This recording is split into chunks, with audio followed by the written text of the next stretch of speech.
Guys welcome back to my channel. कैसे हैं आप लोग? आई होप अच्छे होंगे। और जैसा कि आपको पता है कि मैं दिसंबर यूजीसी नेट के लिए आप लोगों के लिए एक होमवर्क सीरीज स्टार्ट की हूँ, जिसमें आज छठा दिन है। और आज मैं आप लोगों के लिए लेकर आई हूँ यूनिट 6 में जितने आपके उपन्यास लगे हैं, अब उनके उपन्यासकारों के नाम और उनका जन्म वर्ष आपको याद करना है। इससे पहले मैंने आपको उपन्यास जो भी लगे थे उनका प्रकाशन वर्ष करवाई थी, और ये मैं आपको एक स्टेप बाय स्टेप बता रही हूँ कि आपको याद कैसे करना है। अगर आप एक दिन में सब कुछ याद करने चाहेंगे तो बहुत ज़्यादा हौच-पच हो जाएगा और माइंड में कुछ भी नहीं रहेगा। इसलिए मैं आपको एकदम धीरे धीरे करवा के याद करवाने की कोशिश कर रही हूँ।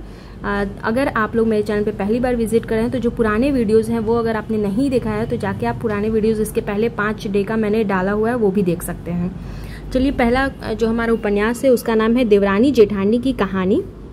उपन्यासकार हैं पंडित गौरी दत्त और इनका जन्म वर्ष है 1836 ईस्वी। अगर आपने अभी रिसेंट का जो एग्ज़ाम हुआ था 27 अगस्त का, उसमें आप लोगों ने अगर दिया होगा एग्ज़ाम तो आपको पता होगा कि वहाँ पे मैच करने के लिए रचनाकारों के नाम को भी दिए गए थे, उनके प्रकाशन वर्ष, उनके जन्म वर्ष, सब कुछ के बारे में दिया गया था। तो अब आपको अपनी जो तैयारी है वो 5 स्टेप में करनी होगी, जिसमें कि मैं आपको फर्स्ट स्टेप करवा दी हूँ और ये मेरा अब सेकंड स्टेप स्टार्ट होता है। तो देवरानी जेठानी की कहानी के रचनाकार कौन है? पंडित गौरी दत्त हैं। उनका जन्म वर्ष है 1836 ईस्वी। दूसरा है परीक्षा गुरु, इनके उपन्यासकार है लाला श्रीनिवास दास और जन्म वर्ष है 1850। तीसरा है गोदान, जिनके उपन्यासकार है प्रेमचंद्र और इनका जन्म वर्ष है 1880।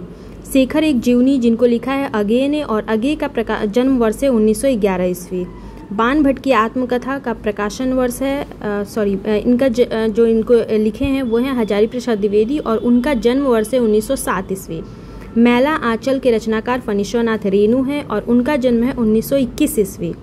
झूठा सच को लिखा है यशपाल ने और उनका जो जन्म वर्ष है वो है 1903 ईस्वी।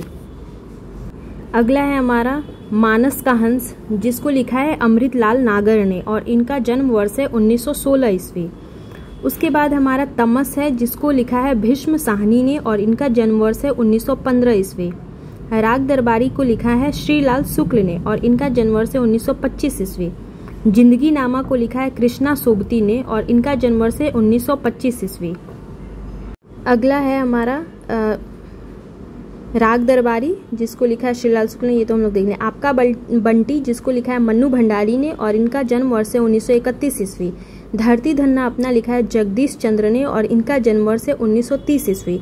अगर आपने 27 तारीख का एग्जाम दिया है तो आपने देखा होगा कि वहाँ पे आपको मन्नू भंडारी का जन्म वर्ष पूछा था, श्रीलाल शुक्ल का पूछा था, फिर ये फणीश्वरनाथ रेणु अगे का भी पूछा गया था और एक दो मैं मिस कर रही हूँ, लेकिन उन सब का जन्म वर्ष दिया हुआ था, उसको मैच करने वाला था। तो अगर आप लोग महादेवी वर्मा का भी पूछा हुआ था, तो इसमें से अगर आप लोगों ने ये चीज़ याद किया होता उस समय तो मुझे पता है कि अगर जिन्होंने भी पढ़ा होगा उनका क्वेश्चन एकदम सही होगा, क्योंकि अभी जो एग्ज़ाम का नेचर चल रहा है उसमें देखा जाए तो सबसे ईजी प्रश्न जो है जो कि सीधे सीधे बन रहे हैं वो यही एक है, जन्म वर्ष, प्रकाशन वर्ष और रचनाकारों के नाम।